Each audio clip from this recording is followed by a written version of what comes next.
yɛde fa he and then so yɛtoa yɛn adesua no so na ɛnɛ deɛ yɛbɛhwɛ Adeyɛ Kabea ahodoɔ na nti na wɔtwe no mu no na wɔtwe twa mu yɛdi kan hwɛ kabea ahodoɔ no binom nti ne so yɛsan ba bɛtoa so bi oni ahwɛ kabea foforɔ na ɛnɛ adesua no ɛbɛyɛ anika na yɛ anigye nso sɛ de bia yɛka ho asɛm no yɛka sɛ twi ɛyɛ yɛn kasa ɛyɛ yɛn amammerɛ ɛne na kyerɛ yɛn kyi ɛsan so yɛ yɛn animonyam nti sɛ yɛka kasa no a ɛsɛ sɛ yɛma yɛn ani ko ho na yɛma yɛn ani gye sɛ yɛde yɛn amammerɛ ɛbɛdi dwuma na ama foforɔ nso ahu yɛn kyi ɛne ɛyɛ awerɛho sɛ nnipa binom susu sɛ obi ka twi a na ɛkyerɛ sɛ saa nnipa no ne nimdeɛ nkɔ akyiri anaasɛ ɔnhyɛ da nim adeɛ nanso ɛnte saa sɛ obi ka twi a ɛyɛ ahohoahoa ɛma saa nnipa no ɛyɛ anigye a ɔwɔ ma n'amammerɛ ɛyɛ ɔdɔ a ɔwɔ ma ne man ne kasa nti na wɔde kasa no di dwuma bra mesua kasa horoɔ no maba bɛhu sɛ Brɔfo, French, Latin, Dutch ne deɛ keka ho nyinaa Spanish nom sɛ wokɔ wɔn kurom a wɔn nso ɛyɛ wɔn kurom kasa ɛna wɔde di dwuma nti sɛ yɛn yɛsua obi kurom kasa ne yɛne gye ho sɛ yɛde ne kurom kasa ne bɛdi dwuma de nti na deɛ ɛyɛ yɛn kasa yɛn kasa ne deɛ yɛne nye ho sɛ yɛde bɛdi dwuma nti Bolingo Consult ne Akan News ɛde Twi Adesua Berɛ abrɛ wɔ ɔpemsoɔ 104.7 FM so sɛ bɛyɛ a yɛbɛtumi asua yɛn kasa no na yɛama yɛni aku ho na yɛka wɔ sɛ yɛka Bolingo Consult a dwuma a yɛdi ne sɛ ɔwɔ sini bi na ɔpɛ sɛ yɛntwerɛ sini no mu nsɛm ngu sini no ase sɛdeɛ ahwɛfoɔ bɛtumi ahwɛ na wakenkan sini no mu nsɛm berɛ korɔ no mu a Bolingo Consult de ba yɛn aso yɛ a yɛbɛyɛ ama wo afei nso ɔwɔ nsɛm bi anaa nkrataa bi nom anaa nwoma bi a wopɛ sɛ wɔnkyerɛ aseɛ ɛnkɔ kasa foforɔ biaa mu kasa biaa a wonim biaa wopɛ sɛ wɔnkyerɛ aseɛ nkɔm so a wode ba yɛn aso yɛ a yɛbɛyɛ ama wo anaasɛ wopɛ mfidie a wɔde di dwuma de kyerɛ kasa ase wopɛ onipa a ɔbɛkyerɛ obi a wɔnte ne kasa ase berɛ korɔ no mu berɛ a nipa no kasa ama wo a wode ba Bolingo Consult aso yɛ a yɛbɛyɛ ama wo yɛne nipa akukudama wɔnim deɛ kɔ akyiri paa ɛne di dwuma wɔ Bolingo Consult nti sɛ woba hɔ a deɛ wohwehwɛ no wo nsa bɛka na wo nsa aka no yie nso sɛ wopɛ sɛ wo ne Bolingo Consult di nkitaho a wobɛtumi akɔ abɛɛfo internet no so wɔ www.bolingoconsult.com www.bolingoconsult.com anaasɛ wobɛtumi afrɛ yɛn wɔ saa nɔma yi so 0502 960 485 0502 960 485 frɛ Bolingo Consult na wɔne yɛn ɛni nkitaho akannews.com nso yɛ website foforɔ a aba ɛwɔ yɛn pɛn yi so na ɛsiane abɛɛfo nimdeɛ ne nneɛma a ɛkɔ akyiri nti wɔse yɛnsua yɛn kasa yɛnkenkan na yɛntumi ho ne yie nti sɛ wokɔ akannews.com wɔ internet no so a wobɛtumi akenkan nneɛma a ɛkɔ so atwa yɛn ho ahyia nyinaa ne ɛfa apɔmuden nwoma sua amammerɛ anigyesɛm amanyɔsɛm ne deɛ ɛkeka ho nyinaa wobɛtumi akenkan ho asɛm wɔ akannews.com wɔde Twi kasa no ɛne Fante kasa nti yɛtwerɛ asante Twi ne yɛtwerɛ Fante nso aka ho wɔde saa kasa ahodoɔ mmienu ne di dwuma wɔ saa website no so nti sɛ wokɔ hɔ a wobɛkenkan nneɛma ɛyɛ anigye wɔ wankasa wo kasa mu na afei nso aboa ma wakenkan ne watwerɛ atumpɔn wɔ Twi no mu nnipa a wakɔ sukuu aduru kyiri a wɔ nimdeɛ emu dɔ paa na wɔtwerɛ saa nsɛm yi ɛwɔ akannews.com nti sɛ wokɔ hɔ a ɛbɛtumi aboa wo ɛneɛ yɛnkɔ ɛnɛ adesua no tostee sɛdeɛ mekaeɛ no ɛnɛ so yɛbɛhwɛ Adeyɛ Kabea ahoroɔ no bi na kabea a yɛbɛka ho asɛm ɛnɛ no ɛyɛ ayɛawie anaasɛ ayɛasie kabea nti saa kabea no yɛfrɛ no ayɛawie anaasɛ ayɛasie kabea kae sɛ yɛaka sesi anaa mprempren kabea ho asɛm yɛaka twam kabea ho asɛm ɛna yɛsan so aka nsiyɛ kabea ho asɛm nti kabea a ɛtɔ so nan a ɛnɛ yɛka ho asɛm no yɛ ayɛawie anaasɛ ayɛasie kabea sɛ ɛka sɛ adeɛ asɛm bi wɔ ayɛawie anaasɛ ayɛasie kabea mu a deɛ ɛkyerɛ ne sɛ saa adeɛ asɛm a yɛka ho asɛm no atwamu nanso nsɛnkyerɛnne wɔ hɔ bra yɛ kasa no na ne nsunsuansoɔ no ho hia masese enti ayɛawie anaasɛ ayɛasie kabea no ɛne twam kabea di nsɛ nanso deɛ ɛteɛ ne sɛ ayɛawie anaasɛ ayɛasie kabea no deɛ bra yɛ kasa no ɛho nsunsuansoɔ wɔ hɔ ma enti ɛho abɛhia ama sese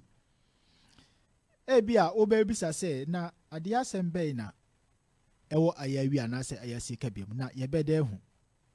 sɛ ɛka sɛ adeɛ asɛm bi wɔ ayɛawie anaasɛ ayɛasie kabea mu a bere biara ɛde nsianimu a ɛna di dwuma nti sɛ wonya adeɛ asɛm bi na sɛ nsianimu abata adeɛ asɛm no ho a ɛkyerɛ sɛ ɛwɔ ayɛawie anaa ayɛasie kabea mu yɛde kan aka sɛ adeɛ asɛm bi si hɔ na sɛ ɛni nsianimu anaa nsiakyerɛ biara ɛkyerɛ sɛ ɛwɔ seesei kabea mu anaasɛ daa kabea mu ebi ne kɔ fa sɔre kasa sua twerɛ nom ne deɛ keka ho ne nyinaa wɔ seesei anaa daa kabea mu nanso sɛ yɛde a ɛbɛbata adeɛ asɛm no ho de yɛ nsianimu a ɛsesa saa adeɛ asɛm no de kɔ ayɛawie anaasɛ ayɛasie kabea mu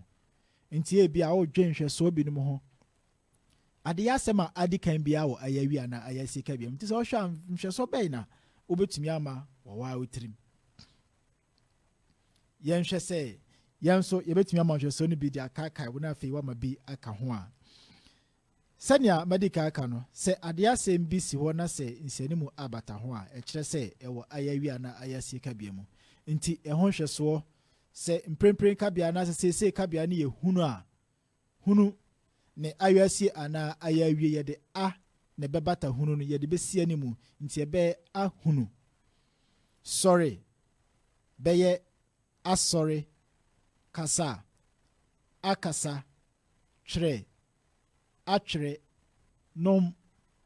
anom hyira ahyira yɛ ayɛ yare ayare enti sɛ wohwɛ nhwɛso a mema nyinaa ɔhu sɛ ayɛawie anaasɛ ayɛasie kabea no ɛnyɛ den sɛ yɛbɛtumi ahu wɔ ɔkasamu bi mu enti yɛn nuanom nkuma a mobɛtwerɛ mo BC ho nsɔhwɛ ɛwɔ bosome yɛ mu no bosome a ɛdi anim yɛyɛ ɔsana bosome no mu no mpɛmpii no sɔhwɛ no fa bi tumi ma wo ɔkasamu bi na aka kyerɛw sɛ kyerɛ adeɛ asɛm a ɛwɔ ayɛawie anaa ayɛasie kabea a ɛwɔ kasamu a ɛdidi so yi no mu na wama obi sɛ ɔmampanin no akyekyɛ nwoma ama asuafoɔ no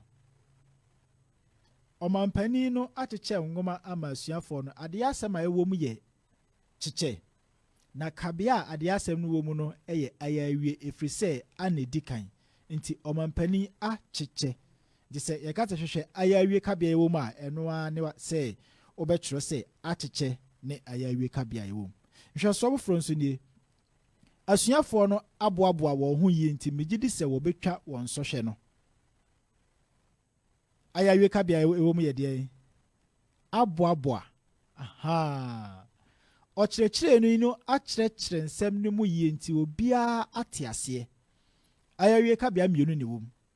baako ne akyerɛkyerɛ nti akyerɛkyerɛ yɛ adeɛ asɛm a ɛwɔ ayɛawie kabea mu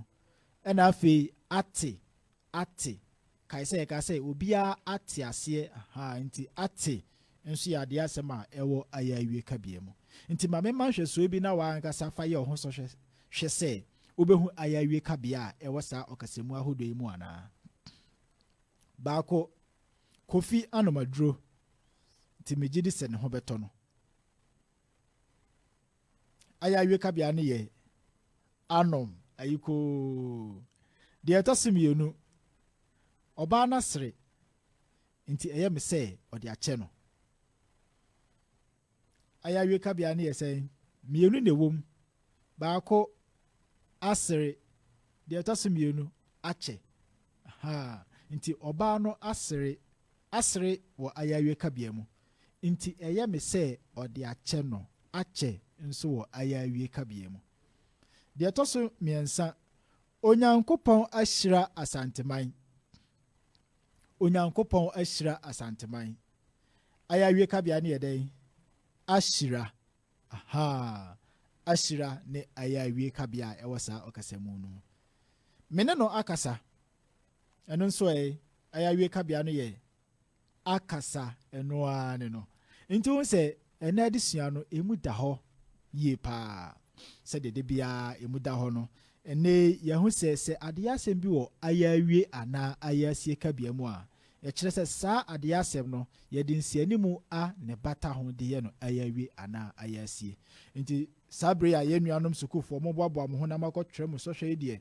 sɛ ɛkɔba sɛ ukonya Ayɛawie anaa sɛ ayɛasie Kabea bia a wɔhwehwɛ sɛ wotwerɛ anaa wodidi dwuma wɔ ɔkasamu mu a megye di sɛ wobɛtumi ayɛ no yie paa.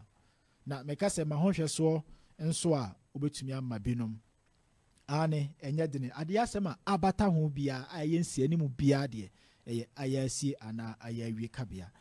Ma me nsan kae atiefoɔ sɛ dwumadie yi Twi Adesua Berɛ a yɛde brɛw ɔpemsoɔ 104.7 FM so no ɛyɛ Bolingo Consult na wɔde wɔn nsa ahyɛ aseɛ a wɔboa ma dwumadie yi akɔ so. Yɛn dwumadie wɔ Bolingo Consult ɛne sɛ wowɔ nsɛm bi a yɛn krataa so nsɛm ɛyɛ nwoma bi a wopɛ sɛ wokyerɛ aseɛ kɔ kasa foforɔ biara mu na sɛ wode ba Bolingo Consult asoɛeɛ a yɛbɛtumi akyerɛ nwoma n'ase, yɛbɛtumi akyerɛ nkrataa n'ase, yɛbɛtumi akyerɛ nsɛm n'ase akɔ kasa a wopɛ biara mu. Yɛwɔ nipa akukudama wɔ nimdeɛ kɔ akyiri a wabin yie ne mfidie nso a yɛde di dwuma abɛɛfo mfidie ɛkɔ animu a yɛde yɛ adwuma ma yɛn dwumadie nyinaa ɛtu mpɔn. Sɛ nso wayɛ sini bi na wopɛ sɛ yɛmfa sini no mu nsɛm ngu sini no ase sɛdeɛ ɛbɛyɛ a atiefoɔ anaasɛ ahwɛfoɔ bɛtumi ahwɛ sini no na wakenkan emu nsɛm wɔ berɛ korɔ no mu nso a yɛbɛtumi ayɛ ama wo. Wowɔ nsɛm bi a wopɛ sɛ yɛnkenkan ne yɛnkye nsɛm no ngu kɔmputa so ɛma wo a ɛno nso yɛbɛtumi ayɛ ama wo. Ɛno na buroni frɛ no voice over no. Nti ɛtɔda na wɔyɛ nwoma bi a wɔtumi ma obi kenkan nwoma no mu nsɛm nyinaa sɛdeɛ ɛbɛyɛ a obi bɛtumi abɔ na watie. Ɛno nso wode ba Bolingo Consult asoɛeɛ a yɛbɛyɛ ama wo. Ɛna afei nso Bolingo Consult yɛyɛ documentaries sɛ obi a wakɔyɛ dwumadie bi anaasɛ wɔ sini bi nom ketenketema nkuma bi a wotwitwa wɔ dwumadie ahodoɔ pii ase a wopɛ sɛ wɔnka mmom na afei yɛmfa kasa mfa akyire nkyerɛkyerɛ sini no mu nkyerɛ atiefoɔ ne ahwɛfoɔ nso a ɛno nso yɛbɛyɛ ama wɔ kasa a wopɛ biara mu. Sɛ nso wayɛ sini no ɛwɔ kasa bi mu nanso wopɛ sɛ nipa nhwɛ na wɔntie no kasa foforɔ bi mu nso a ɛno nso yɛbɛtumi de kasa a wopɛ no afa sini no so ama wo na ama nipa a wopɛ sɛ wɔn nsa ka no wɔn nsa ka sini no atumi ahwɛ ne sɛdeɛ wopɛ no biara. Wopɛ sɛ wɔne Bolingo Consult di nkitaho a de hia ne sɛ wobɛfa wo mobile phone anaasɛ wo computer na wakɔ www.bolingoconsult.com www.bolingoconsult.com anaasɛ wobɛtumi ne yɛn adi nkitaho wɔ saa nɔma yi so 0502 960 485. Sɛ wofrɛ nɔma no a yɛbɛtumi ne wadi nkitaho yie paa 0502 960 485. Ɛne so sɛ wopɛ abɛɛfo kwan so adesua a ɛtu mpɔn a ɛbɛboa ma wate nneɛma a ɛkɔ so wɔ wiase mu baabiara nneɛma a atwa yɛn ho ahyia ne afei nso anigyesɛm amammerɛ ho nsɛm nwomasua amanyɔsɛm ne deɛ ɛkeka ho na sɛ wakenkan wɔ Twi asante Twi ne Fante kasa mu nso a ɛne ɛdeɛ hia sɛ wobɛkɔ akannews.com akannews.com hɔ no yɛwɔ animdifoɔ a wabin yie a wɔ nimdeɛ kɔ akyiri wagye nteteɛ ɛwɔ kasa ahodoɔ nyinaa mu a wotumi ɛtwerɛ nsɛm ma ɛtu mpɔn. Wokɔ hɔ a wobɛtumi akenkan nsɛm a atwa yɛn ho ahyia nyinaa ɛwɔ Fante ne Twi asante Twi kasa mu ama ɛno so wakenkan ne wadesua atu mpɔn. Kae sɛ nnɛ yɛde Ayɛawie Kabea ɛne brɛ wo. Yɛka sɛ adeɛ asɛm a adi kan biara ɛwɔ Ayɛawie Kabea mu. Nhwɛsoɔ asɔre afrɛ aba aka asesa ahunu ne deɛ keka ho. Nyankopɔn yɛ adom a yɛn na obesusu daakye Kabea ho asɛm yawada saa bere yai nti hwɛ anim yakra wo.